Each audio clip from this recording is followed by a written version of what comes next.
Nag-crave nga ako sa bibingka pero umaga pa kaya naman wala pang nagtitinda dito sa amin. Charot lang, kailangan ko talaga ng content kaya gagawin ko to ulit. Alam mo kontrabida no? Actually, ginawa ko na to way back 3 years ago pa yata. Pero itong gagawin ko today, mas pinasarap na version. Kaya naman tara, let's go! At ang good news pa nga, sa kawali lang natin gagawin. Actually, mas masarap siya sa kawali kaysa i-oven. Para sa akin lang naman kayo, kanya-kanya naman ang trip yan. Pinakuha ko nga si Kelvin itong banana leaf sakto. Ang dami sa mga kapitbahay nyo kaya manghingi na rin kayo. I just got it according to the size of my pan. 1.5 cup rice flour. Yes, I will use rice flour, not glutinous flour. We need exact measurement, so I'm scraping the top of the measuring cup to level the flour. I am sifting my flour using my strainer, so it's easy to mix it into other ingredients. And of course, to break up any lumps in the flour. Next, I'll be adding 1/4 cup plus 2 tablespoons all-purpose flour. 4 teaspoon baking powder.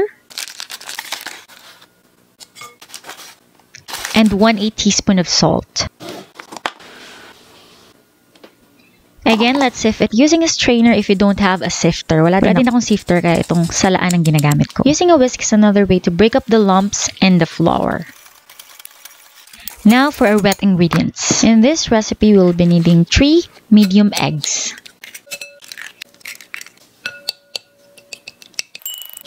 1 cup white sugar or more or less depending on your preference. Mix it well hanggang sa wala na kayong nararamdamang magaspang sa ilalim. Kasing gaspang ng ugali ng chismosa mong kapitbahay, charot. For the liquid, you can use evaporated milk or coconut milk. The measurement is 1.5 cup plus 6 tablespoons. If you want, you can also mix coconut milk and evaporated milk. Or for a more affordable option, you can use water.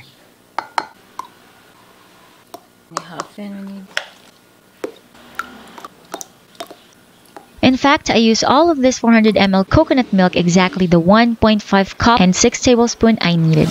Next is the butter. Again, for a more affordable option, you can use margarine. We need 6 tablespoons butter. Here in the Philippines, a block of butter like this is equivalent to 2 sticks of butter or 1 cup or 16 tablespoons. Okay, it's up to you guys. How I got the 6 tablespoons from here. I know you can do it. I will melt it using the microwave. It can also be melted using a stove. Next, 2 teaspoons vanilla essence. If you don't have this, it's optional, guys.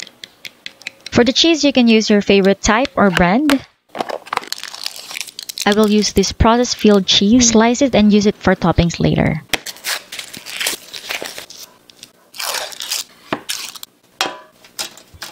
I would also use quick melt cheese, grate it and mix with wet ingredients.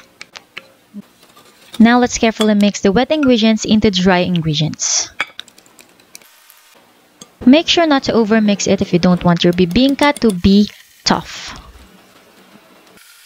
Make sure to tap your container before cooking or baking to remove any large air pockets so that may cause a holy and even texture on the surface of your bibingka. Cover it with banana leaf as well so that the steam does not escape. I still have some butter left, so I will put it in my small pan.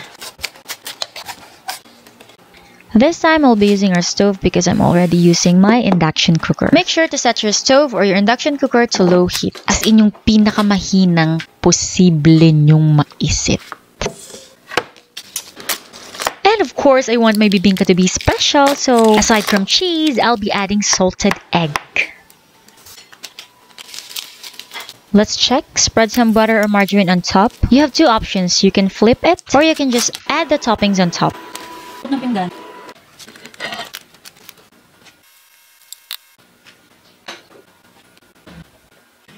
Another toppings, you can add coconut sugar or muscovado sugar. If you have shredded coconut, you can also use that. Mix it with the muscovado sugar. But because I don't have those, I'll just use coconut sugar.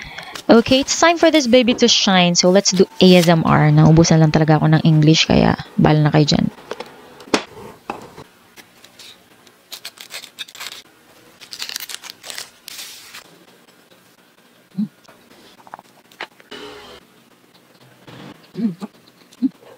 O diba guys, sobrang nakakatakam, kaya naman i-try nyo. Comment down below kumusta ang inyong experience dito sa ating bibingka sa kawali.